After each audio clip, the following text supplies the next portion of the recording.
हर त्योहार एक संदेश लाता है। हर कथा में भक्ति का प्रकाश छिपा है। भक्ति नंदिता पर जानिए हर पर्व का गूढ़ रहस्य और अपनाइए भक्ति का सही मार्ग। राधे राधे सौभाग्यशाली श्रोतागणों, भक्ति नंदिता आज आपके लिए वैशाख मास महात्म्य का 22वां अध्याय लेकर एक बार फिर प्रस्तुत हुआ है और एक बार फिर कथा की सीरीज में आपका स्वागत है। 21वें अध्याय में आपने अत्यंत गुप्त, दिव्य, रहस्यमयी वाल्मीकि जन्म की कथा को सुना। अब इस श्रृंखला में हम 22वें अध्याय की तरफ बढ़ते हैं। मैथिली बोले, इस वैशाख की कौन कौन सी तिथियां अत्यंत पुण्यकारक है और क्या क्या दान विशेष रूप से उत्तम है, संसार में इन्हें किसने प्रख्यात किया, यह सब बताइए। यह सुनकर श्रुतिदेव जी कहने लगे, वैशाख में मेष के सूर्य की 30 तिथियां बड़ी उत्तम है। इसमें दान करने से कोटि गुना फल प्राप्त होता है। एक एक तिथि में स्नान, दान, होम, पूजा आदि करने से तत्काल मुक्ति होती है। कथा सुनने से रोग और दरिद्र से पीड़ित दुख भी दूर हो जाते हैं। इन तिथियों को व्यर्थ व्यतीत करने वाला गोघाती, कृतघ्न, मित्रघाती तथा आत्मघाती होता है। दरिद्र, धनी, लंगड़े और अंधे मनुष्य, विधवा स्त्री और बालक आदि सभी को वैशाख धर्म का पालन करना चाहिए। अब मैं तुमको नर्क और पितरों की एक कथा सुनाता हूँ। जब पृथ्वी पर सावर्णी मनु का राज्य था, तब 30वें कलयुग के अंत में जब संपूर्ण धर्म नष्ट हो गए, उस समय आनर्त देश में धर्मवर्ण नाम से एक ब्राह्मण हुआ करता था।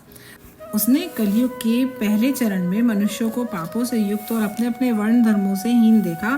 तब वह एक दिन मुनि महात्माओं के सत्र यज्ञ के दर्शन के निमित्त पुष्कर क्षेत्र में गया। वहाँ ऋषि मुनि लोग कलयुग की प्रशंसा कर रहे थे। तब सतयुग में यदि वर्ष भर में माधव प्रसन्न होते हैं, तो त्रेता में 1 मास में, द्वापर में 1 पक्ष में होते हैं और उससे 10 गुना पुण्य कलयुग में भगवान विष्णु का स्मरण करने से होता है। केवल एक हरि नाम उच्चारण करना ही उचित होगा। तब नारद मुनि बोले, निसंदेह यह कलयुग बड़ा पुण्य रूप आया है। क्लेश नाश करने वाले इस युग में भगवान केशव का स्मरण मात्र से ही भगवान प्रसन्न हो जाते हैं, परंतु कलयुग के आगमन में आप लोगों का यहाँ ठहरना उचित नहीं। आप लोग इस पाखंड में देश को छोड़कर सुखपूर्वक कहीं चले जाइए। यह सुनकर व्रतधारी मुनि यज्ञ समाप्त करके वहां से चले गए। धर्मवर्णी पृथ्वी त्यागने का विचार करके ब्रह्मचर्य व्रत लेकर जटाधारी साधु की भांति कलयुग के अनाचारों को देखने के लिए चल दिए। उन्होंने देखा कि संपूर्ण मनुष्य जाति घोर पापों में मग्न है। ब्राह्मण, शूद्र, सन्यासी पाखंडी हो गए हैं।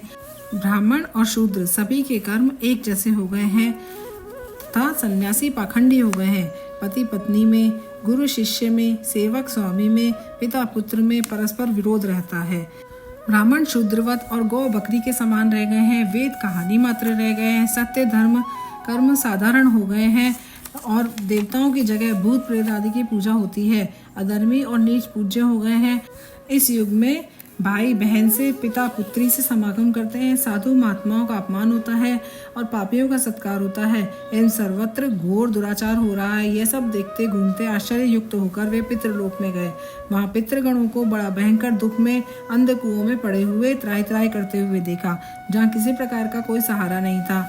उन्हें देखकर वह बहुत विस्मित हो गए और दयालु होकर बोले, तुम कौन हो?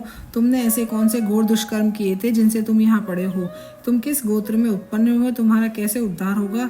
यह सब तुम मेरे सामने कहो। तुम्हारा आज ही कल्याण हो जाएगा। ऐसे वाक्य सुनकर दुख में व्याकुल पितृश्वर प्रसन्न होकर दीन वाणी में कहने लगे, हम श्री वत्स गोत्री हैं। हमारा वंश पाप से क्षीण है। हमारे लिए पिंड देने वाला कोई नहीं है। इसी वजह से हम दुरात्मा इस अंधकुएं में पड़े हुए हैं। हमारे कुल में एक धर्म वर्ण ही बड़ा यशस्वी है। वह सबको छोड़कर अकेला ही विचरता है। उसने गृहस्थी धारण नहीं की है। वही दूर्वा का तंतु रूप है जिसे पकड़कर हम लोग लटक रहे हैं। धर्म वर्ण की आयु क्षीण होने पर हम सब इस अंधता मिश्र दुर्गम कूप में गिरे पड़ेंगे। इससे हेता तुम पृथ्वी पर जाकर धर्म वर्ण को समझाओ कि तेरे पितृश्वर दुख से पीड़ित केवल तेरे एक सहारे से लटक रहे हैं। तेरे मरने और संतान न होने पर वे तुम सब अंधता मिश्र कूप में पड़ोगे। इसलिए तुम गृहस्थ धर्म ग्रहण करके संतान वृद्धि करो। जब यह संतान गया में जाकर वैशाख धर्म का पालन करेगी, विष्णु भक्तों के एकादशी आदि के व्रत करेगी और पाप नाशिनी कथा को सुनेगी तो उसकी 100 पीछे की और 100 आगे की पीढ़ियां नरक में जाने से बच जाएंगी। तभी हम सबको ऊर्ध्वगति प्राप्त होगी। तुम ऐसे त्य वाक्य को सुनकर धर्म वर्ण को गृहस्थी में प्रवृत्त करो। पितृश्वरों के ऐसे वचन सुनकर अचंभे में पड़कर रोता हुआ धर्मवर्ण हाथ जोड़कर नमस्कार करके इस प्रकार कहने लगा, हे महात्माओं, मैं ही तुम्हारा दुराचारी वंशधर धर्मवर्ण हूँ। मैंने यज्ञ में महात्मा नारद जी के कहे हुए वचन सुने थे। फिर पृथ्वी पर बहुत से पापी मनुष्यों को देखकर कुसंगति के डर के मारे द्वीपांतरों में विचरता रहा।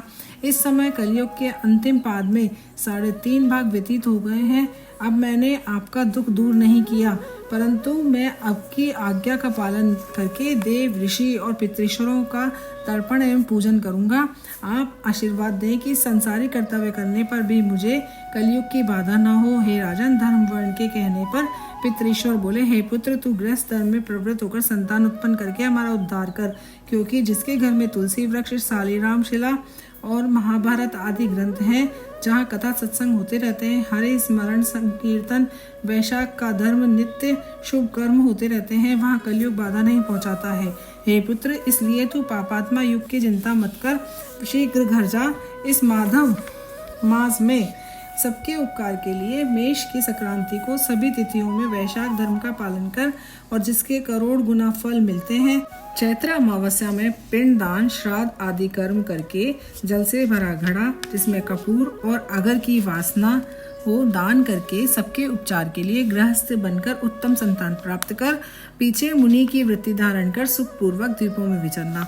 पितृश्वरों की ऐसी आज्ञा पाकर धर्मवर्ण शीघ्र ही पृथ्वी पर आकर चैत्र मास में मेष संक्रांति के दिन प्रातःकाल स्नान करके देव ऋषि पितृश्वरों को तर्पण करके जल का भरा घड़ा दान कर पाप नाश करने वाला श्राद्ध करके अपने पितृवर्ग को ऐसी मुक्ति दी जिससे वे आवागमन से छूट जाए, और फिर विवाह किया और सुंदर संतान हुई।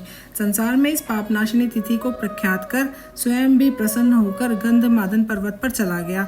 यह मधुमास की अमावस्या शुभ है और इसके समान संसार में कोई तिथि न देखी है न सुनी है। अगर इस कथा का ये अध्याय आपको पसंद आया हो तो हमारे चैनल भक्ति नलिता को ज़रूर सब्सक्राइब कीजिए और हमारे वीडियो को लाइक करें।